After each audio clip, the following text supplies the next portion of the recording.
Roswell, Alien Interview, Chapter 5, Reading Lessons, Matilda O'Donnell McElroy Personal Note. I began the reading lessons with the first pages of a book that had been used to teach pioneer children in the 1800s on the frontiers of America. It is called McGuffey's Eclectic Reader, Primer through 6th. Since I am a nurse and not a teacher, the language expert who gave me the books also gave me an extensive briefing, a course that took an entire day, on how to use the books to teach the alien. He said the reason he chose these particular books was because the original 1836 version of these books were used for 3/4 of a century to teach about 4/5 of all American school children how to read. No other books ever had so much influence over American children for so long. McGuffey's educational course begins in the primer by presenting the letters of the alphabet to be memorized in sequence. Children were then taught step by step to use the building blocks of the language to form and pronounce words using the phonics method, which involves teaching children to connect sounds with letters. Each lesson begins with a study of the words used in the reading exercise and with markings to show the correct pronunciation for each word. I discovered that the stories in the first and second readers picture children in their relationship with family members, teachers, friends, and animals. The third, fourth, fifth, and sixth readers expanded on those ideas.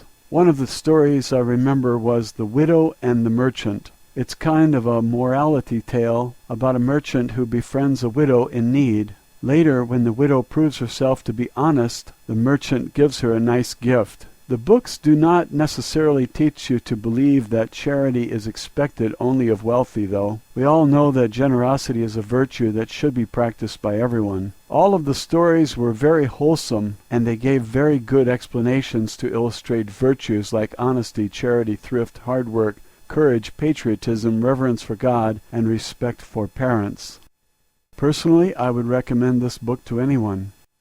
I also discovered that the vocabulary used in the book was very advanced compared to the relatively limited number of words people use commonly in our modern age. I think that we have lost a lot of our own language since our founding fathers wrote the Declaration of Independence over 200 years ago.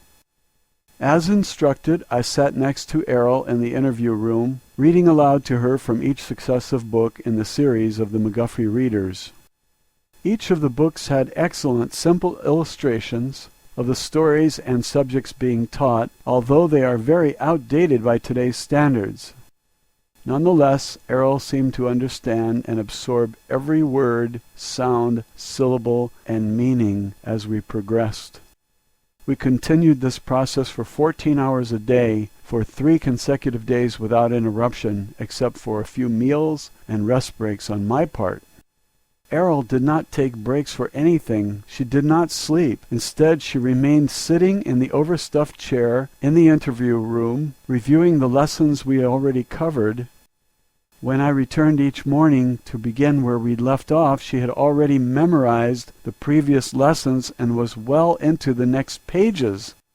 This pattern continued to accelerate until it became pointless for me to continue reading to her. Although Errol did not have a mouth to speak with, she was now able to think at me in English. At the end of these lessons, Errol was able to read and study by herself.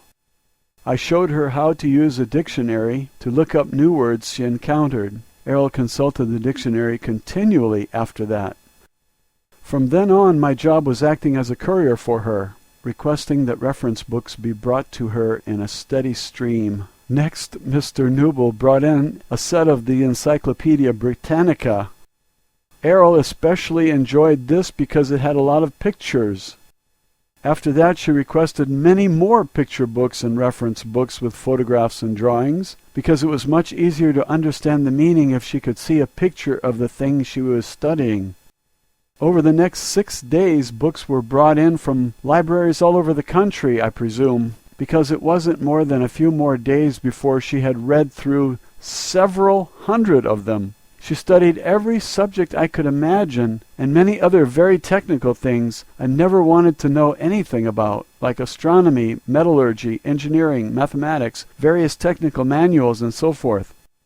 Later she began to read fiction books, novels, poetry, and the classics of literature. Errol also asked to read a great many books on the subjects in the humanities, especially history. I think she must have read at least 50 books about human history and archaeology. Of course, I made sure that she received a copy of the Holy Bible also, which she read from cover to cover without comment or questions.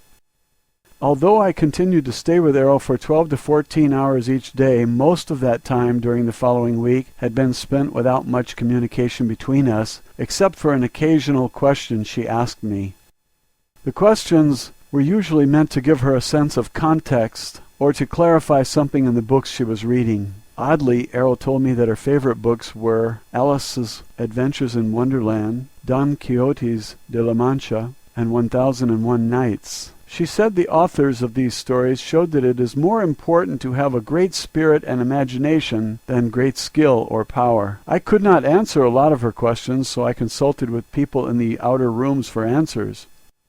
Most of these had to do with technical and scientific things. A few of her questions were about the humanities. The depth of complex understanding and subtlety of her questions showed that she had a very penetrating intellect. Personally, I think she had already known a lot more about the culture and history of Earth than she was willing to admit when we started. I would soon discover how much more.